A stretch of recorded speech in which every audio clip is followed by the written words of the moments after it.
Chapter 10. Inside the Puzzle. Calder felt restless as he stood in front of the living room window on Wednesday afternoon. It had been 2 days since their trip to the library. Not knowing what to investigate, neither Calder nor Petra had done any further research. Outside, it was pouring rain. The water was running and puddling. As Calder absent-mindedly watched the droplets forming and reforming in shape after shape, an idea came to mind. Of course! It was the obvious next step. He bounded up the stairs away from his parents, talking in the kitchen, and picked up the phone. When Petra answered, he said, "Listen, I think we should call the National Gallery and ask if a lady writing is there. You know, to find out if the painting is safe and all that." So remember that A Lady Writing is the painting that Petra kind of dreamed about. And the National Gallery is a museum in Washington, D.C., where the real painting is. Why wouldn't it be there? Well, I just want to be sure. Maybe Charles Fort's warping my brain, but stories about teleportation and people vanishing into thin air, we should check. I'll be right over. Oh, and of course, here's an illustration, so make sure you take a second to search in this picture and see if you find anything interesting. Neither Petra nor Calder had ever called a museum before. They flipped a penny about who was going to speak, and Petra dialed. There was a recording with museum hours and information about shows and tours, and then finally a chance to talk to an operator. Petra held the phone at an angle so that Calder could hear too. National Gallery of Art. The voice was silky, not young, and very official. We're calling to find out if a certain Vermeer painting is on the wall right now. Oh, what picture are you looking for? Petra made a face at Calder.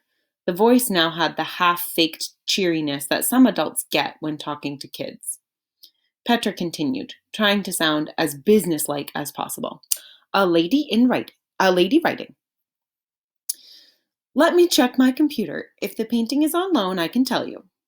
Petra and Calder waited, silent, for her to come on again. Well, yes, the painting is traveling just now. It's in Chicago. There's going to be a show called Writers in Art at the Art Institute. Petra's and Calder's eyes widened. Calder grabbed the phone, pulling Petra's hair in the process. There was a fierce whispered, "Ow!" followed by a muffled, "Sorry." "Excuse me?" The woman's voice came on again. "Do you know whether the painting is in Chicago now?" Calder was squeezing the phone receiver so hard that his knuckles stood out. And you might remember, Calder and Petra live in Chicago, so this is another huge coincidence. The woman on the other end hesitated.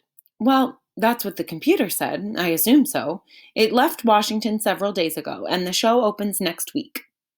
Sensing that the woman was going to ask them what they were doing or whom she was speaking with, Calder said a quick, "Thank you, goodbye," and hung up. "Holy smokes, Petra!" Petra nodded, silent. "Are you thinking the same thing I am?" She nodded again. "I'm calling the Art Institute. And this time, Calder Pillay, you are not grabbing the phone and ripping out my hair." After a great deal of waiting and transferring to other lines, the second call told them only that a new show was going up the following week. Well, it could just be that we're thinking about this stuff because the painting is part of a show here, and we're just picking it up, that's all.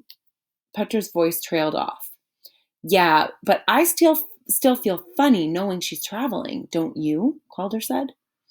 "Paintings travel all the time, and now we'll actually be able to see her." "Time for a blue one." So remember, what do you think he means when he said time for a blue one? I think it's the M&Ms. They sat cross-legged on the floor with the geographer between them, arguing about whether the M&Ms they'd picked were the same size. They played a half-hearted game of Monopoly. Calder's mom brought them cookies on dark blue napkins covered with green frogs. Frogs again. "Hey, where did these napkins come from, Mom?" "I don't remember, but they're fun, aren't they?" After she left the room, Calder and Petra looked at each other. Maybe the rain gave the frogs an excuse to drop in.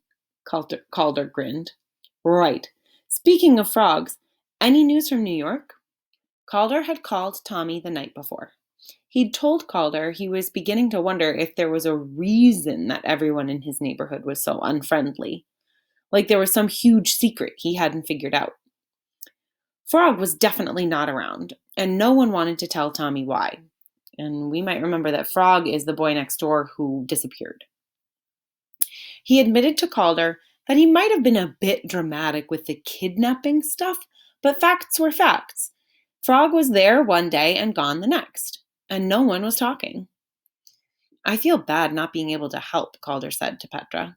Must be creepy, wondering if you'll be the next kid to go. Maybe your pentominoes will say something, she suggested. Calder stirred them around. He pulled out an N. He frowned. N for what? Calder thought aloud. New York? No, National Gallery? Forget it. A serious case of Vermeer on the brain. Yeah, it's hard to think about anything else. After school the next day, Petra raked leaves with her dad, who seemed to be in his own world lately. And that matches with other stuff that we've heard. We know that Petra overheard her parents talking about a letter, and then he seemed to be stressed about it another time. So something is on Petra's dad's mind. He never passed the food at meals. He had forgotten to turn off the bathtub a couple of days ago. He tried to put on tiny socks from the socks basket and just looked puzzled when they didn't fit. Now he raked over and over the same spot on the lawn. The grass was piling up, leaving patches of bare dirt. Dad? Petra had stopped working. Yes? You okay? Petra's dad looked at her as if she were on the other side of a closed window. He lifted his hand in a stiff wave. Fine. But Petra didn't believe him. What had happened to him? He still went off to work, but he was always distracted. She wished with all her heart she had found the letter that had started this, the one her parents had been arguing about weeks ago. There might have been something she could have done. As her dad headed inside, she heard him mutter, alone, insane. Petra's eyes opened wide. Alone. The first thing she thought of was a lady writing.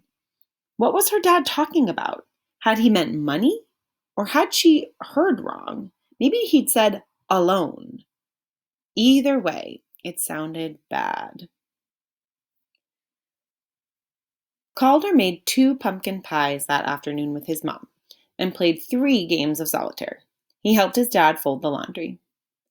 Calder, I need you for something else. Come outside. Calder's dad was already in his jacket.